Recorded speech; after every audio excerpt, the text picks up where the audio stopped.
The story and psychology are everything in this movie. The plot is incredible. Elegant, that's how the storyline of this film is depicted. Every action is portrayed proportionally very brilliantly. Stay tuned until the end to see how the psychological and action elements combine seamlessly. This film is set in Chicago in 1956, where a man named Leonard Berling works as a tailor on a street corner in Chicago.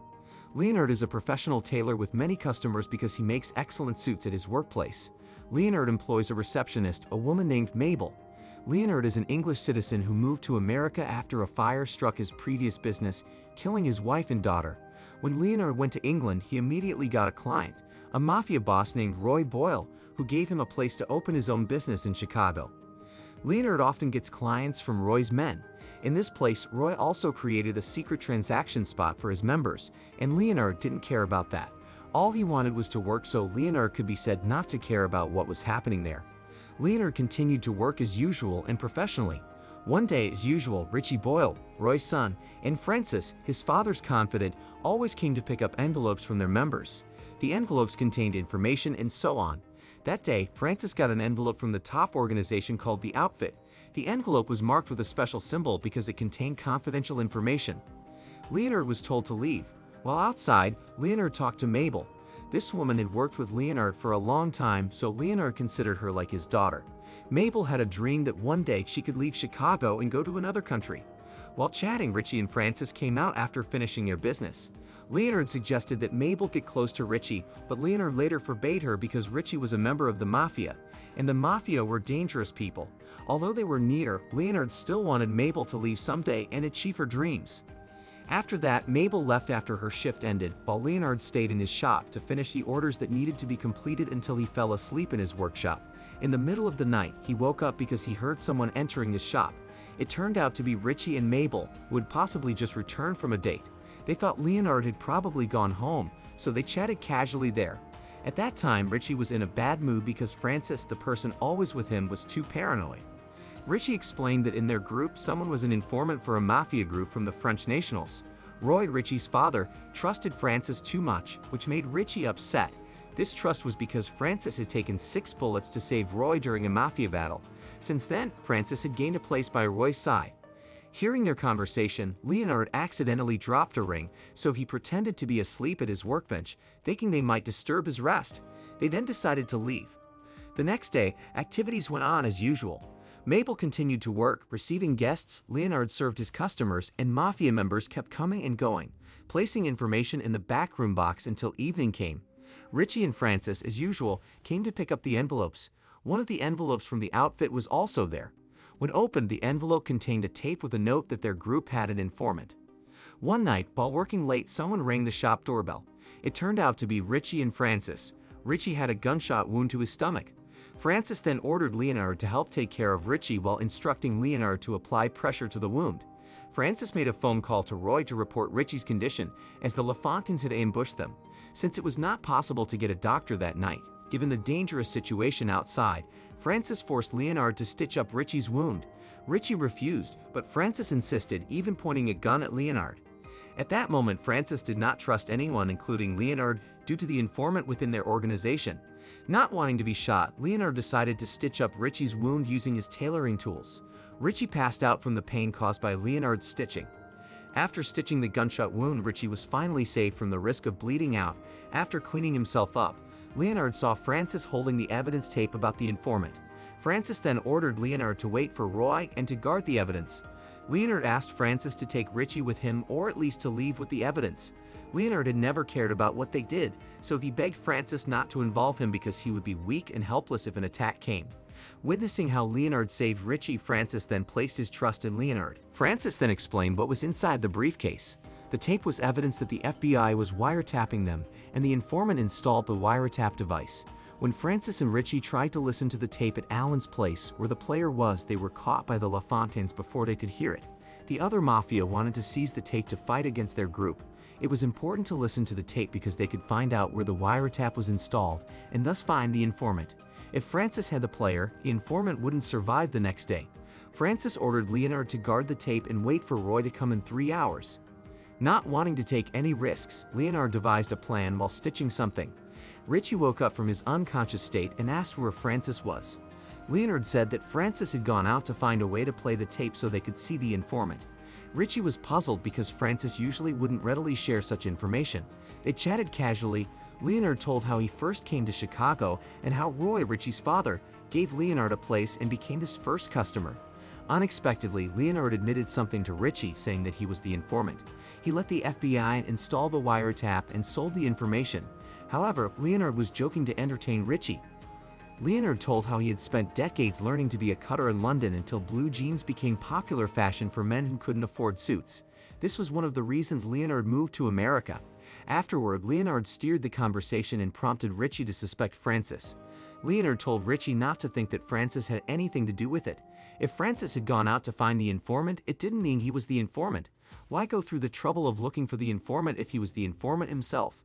If he had been the informant, Leonard would have destroyed the evidence. This statement successfully led Richie to suspect Francis. At that moment, the doorbell rang. Richie opened it, and it was Francis. Leonard informed Francis that Richie was awake but might be dizzy from the blood loss. Leonard said that Richie kept talking about the informant they were looking for and that Richie already knew who the informant was. Richie said that Francis couldn't deceive him. Additionally, Richie fiddled with the briefcase Francis had left.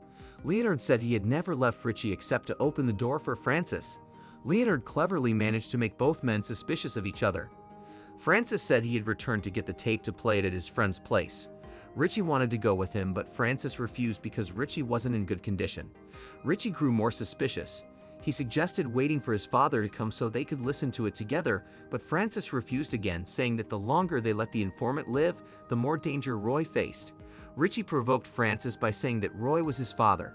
In contrast, Richie's father was a tomato seller who died without achieving anything. Francis was triggered.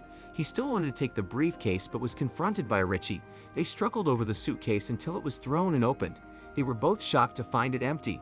Richie naturally thought Francis had hidden the evidence because maybe Francis was the informant, but Francis also thought Richie had hidden the tape. Their mutual suspicions grew even more vital.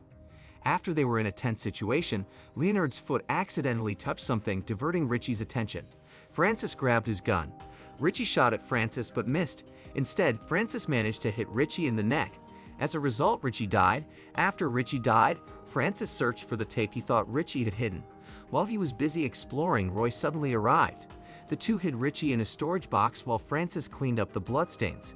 Leonard was told to open the door and talk to Roy momentarily. When Roy entered with his bodyguard, Francis had finished cleaning up Richie's blood. Roy asked about Richie's whereabouts, but Francis said he thought Richie was with Roy because Richie had gone out looking for Roy with the tape. Hearing that, Roy was shocked. How could Francis let Richie go alone with a wound on his body and not take care of him? Francis argued that Richie was Richie. He was free to go wherever he wanted and couldn't be stopped, especially since Richie might want to prove himself to his father. Hearing that from Francis, Roy seemed doubtful, so he tried making a phone call because Richie wasn't at their headquarters. Finally, Francis took the initiative to suggest to Roy that they look for Richie wherever he might be. Roy agreed, but he only sent Francis alone while waiting in case there was news over the phone. Francis reluctantly continued his charade of pretending to look for Richie, leaving Leonard with Roy, a more significant threat. While Leonard was sewing in the back, Roy approached him. They had a casual conversation about their history. Leonard talked about his scissors, the tool he brought with him when he first came to Chicago, while Roy talked about his gun, which had helped him kill many people and build his organization. Roy also spoke about the Outfit, the highest mafia organization overthrown by Al Capone, the most famous mafia and gangster in America. Roy explained that the Outfit liked Roy's style, so they instructed Roy to finish what he started, which was to eliminate all the members of La Fontaine because those French people were ruining the Chicago they had built. That's why Roy needed the tape to ensure it stayed in the right hands. Roy then asked Leonard why Richie had left without taking his coat, as Richie couldn't go out without a coat in such cold weather. Roy is convinced that Leonard is hiding something, so he threatens to tell him the truth. Reluctantly, Leonard said that Francis had made him promise not to reveal the truth because he was threatened with death. Leonard was shocked when Francis brought Mabel. Francis suggested that Mabel might know where Richie was. Roy told Leonard to finish his story about Francis shooting someone. Leonard realized he had to change his story to protect Mabel, so Leonard said that Francis had shot 4 of La Fontaine's men while Richie hadn't shot any. Richie found that embarrassing, so he chose to leave and atone for his mistakes. Leonard had no choice but to lie again to protect Mabel, but Francis had led Mabel into a disadvantageous position the night before. Frances believed that when Richie left, he went to Mabel's place because Richie was her boyfriend. Frances said he saw bloodstains on Mabel's carpet, so Roy called Mabel and forced her to tell where Richie was. Frances was looking for a scapegoat. He suggested that the informant might be a woman who pretended to be close to Richie to get him to divulge the organization's secrets during intimate conversations. Finally, Mabel was interrogated. Seeing the situation turn, Leonard had to think quickly. He pretended to leave so that Frances and Roy would stop him, knowing that no one was allowed to leave until Richie was found. Leonard explained that his reason for leaving wasn't blue jeans but because his wife and child died in a fire at his business, and the scissors he carried were a gift from his late wife. Leonard originally planned to tell the truth about Richie's whereabouts in the box, but the phone rang, stopping him.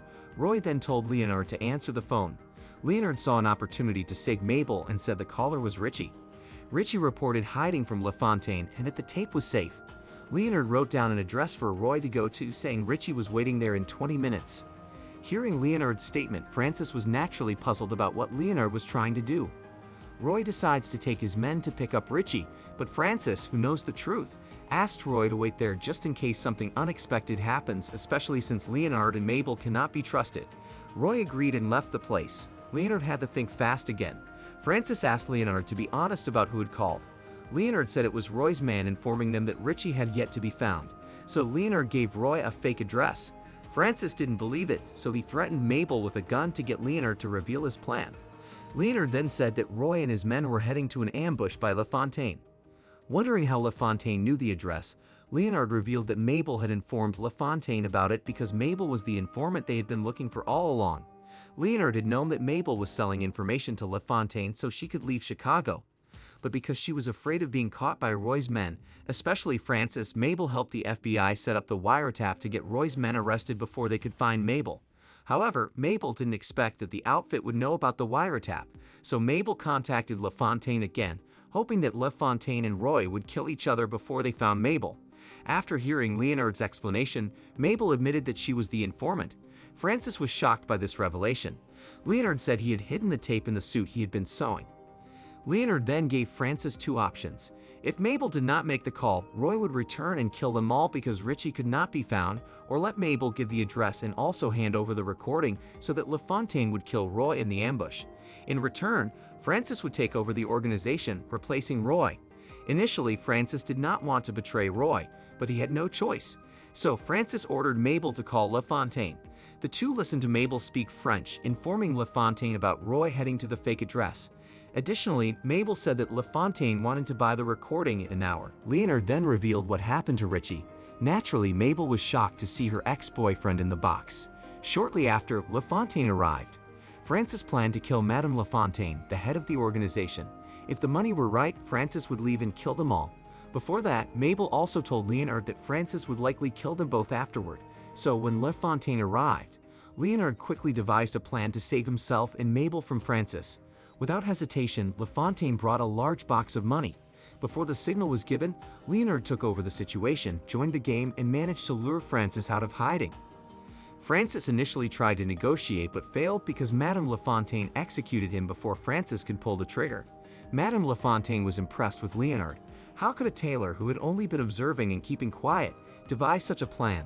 The recording was handed over, and they received a box of money to start anew. After everything was over, Mabel was still worried about how the outfit would come after them for stealing the recording everyone was looking for. Suddenly, Leonard revealed his secret. The recording given to LaFontaine was a fake. Leonard used the wiretap device he found to record a sewing tutorial. It turned out that the outfit had never heard of the organization led by Roy Boyle. Leonard had been sending fake letters in the name of the outfit, making them believe in it. Leonard then took the FBI's wiretap device and said the recent recording was about what had happened that day.